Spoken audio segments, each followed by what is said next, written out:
For some reason, I see a lot of people hyping Andor, the Star Wars show soon coming to Communist Plus. This goes beyond your traditional Disney shills. Despite what Disney has done to the sequel trilogy, the original trilogy with the Star Wars Marvel comics, the Woke Republic, they're excited. Not even the disappointment of the Boba Fett show, not even the failure of the shit-ass Kenobi series has derailed hype for Andor. Andor, honestly, I didn't know who this character was. He was from Rogue One. I saw it one time. I was bored and didn't remember this character. The only thing intriguing about this upcoming show is it takes place in an interesting time period between episodes 3 and 4. But let me remind you, this is Disney Star Wars, and Disney Star Wars is trash. A lot of Star Wars fans liked Rogue One. It was released after The Force Awakens. Many say it's the best Disney Star Wars movie. Maybe it is, but that's not saying much. This is Disney Star Wars. In order to prepare for Andor reviews, I needed to revisit Rogue One. I needed to analyze who this character is. Andor. Why are they making a show about him? Why are people so excited for this show? Whoa! Alright, I'm ready for Star Wars. The Empire's after a family. Okay, got it. Trust the Force. Trust in the Force? They aren't Jedi. This is Rogue One. It's not about Jedi.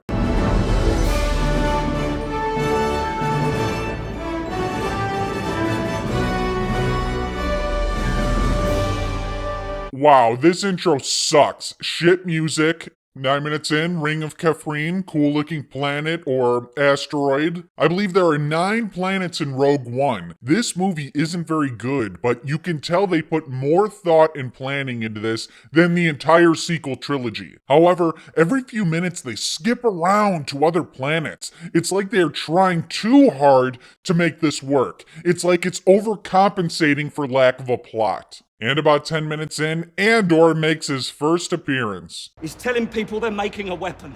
The Kyber crystals, that's what they're for. What kind of weapon? Look, I have to go. What kind of weapon? A planet killer.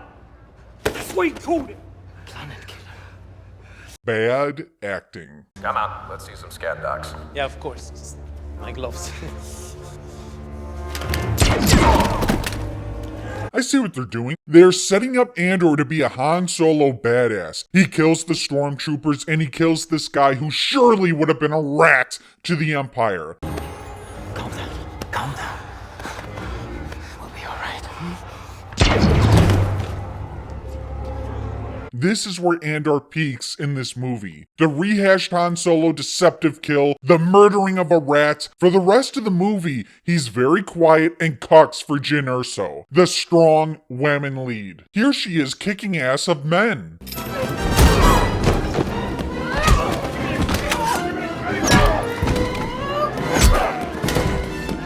This is Captain Cassian Andor, Rebel Intelligence.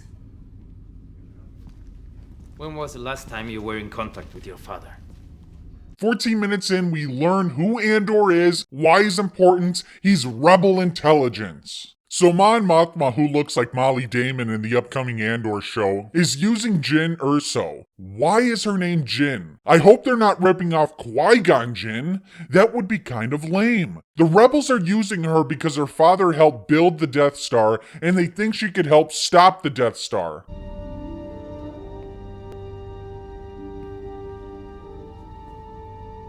And if I do it, we'll make sure you go free. Qui-Gon Jinn Erso is debating whether to help them, and they play the Force theme. She's not a Jedi. This movie is designed to bait you into Star Wars, and it was successful in doing so. So was The Force Awakens. No real story, just nostalgia. 20 minutes in, and I want to take a nap. This movie is boring. This scene is incredibly stupid. They both should have been killed. Then we get more strong whammon action.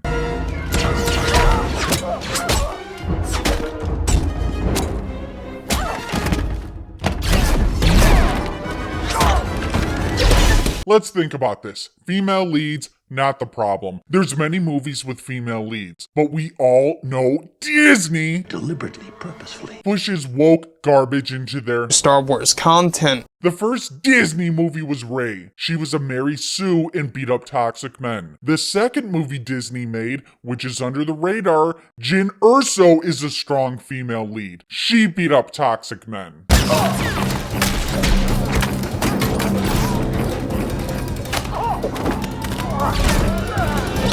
Is your foot alright? The blind guy is ridiculous. He serves almost no purpose in the story, but he's more interesting than Andor. At least I remembered who he was. Jin's father placed a weakness into the Death Star, and I just don't care. Suddenly the rebellion is real for you. Some of us live it. I've been in this fight since I was 6 years old. Wow, fantastic acting. Get ready for 2 seasons of this. Over an hour in, we get to the first Vader scene. It's the only reason I watched it the first time. We could have used more Vader. The rebellion gathers. Run, hide, plead for mercy, scatter your forces. You give way to an enemy this evil with this much power, and you condemn the galaxy to an eternity of submission. Hold on a second. Who is this person? The time to fight is now. Yes. Every moment you waste is another step closer to the ashes of Jeddah. Why is she all of a sudden leading this meeting? Send your best troops to Scarif. Send the rebel fleet if you have to. You need to capture the Death Star plans if there's any hope of destroying it. They were just using her. Now she's moved up to the top of the ranks? Let's listen to this person who just started. She has no experience, but she's inspiring. You're asking us to invade an Imperial installation based on nothing but hope. Rebellions are built on hope. Jesus H. Lucas, this movie is trash. May the Force be with us. Oh my god. The Force again. She's not a Jedi. She's not a leader, yet she's leading this mission. Maybe she made some good suggestions, but fuck her. She is not qualified to lead this mission. The Death Star plans are down there. Cassian, K2 and I will find them. We'll find a way to find them. We'll find a way to find them. Great writing, Disney. May the Force be with you. Scarif? They're going to Scarif? Why does nobody ever tell me anything, R2? R2-D2 and C-3PO, here's your reminder that, hey, this is a Star Wars movie. We're going in!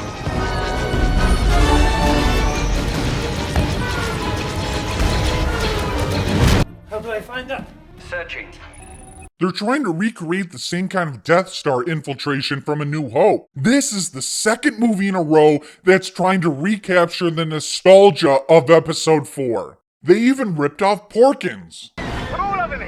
I'm trying to lose them! It's fine! I need help!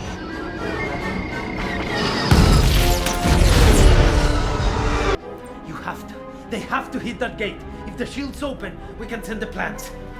Brilliant acting! Just a remarkable job! 2 seasons of this Oscar-worthy talent, Cassian Andor.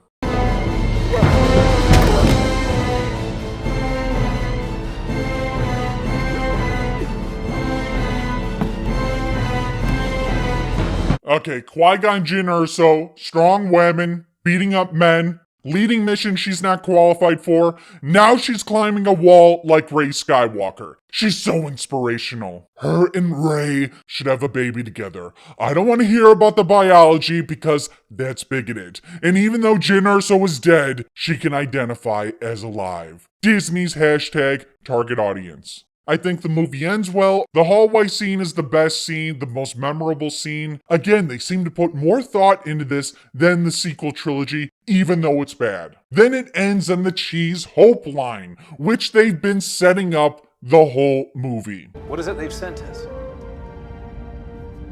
Help.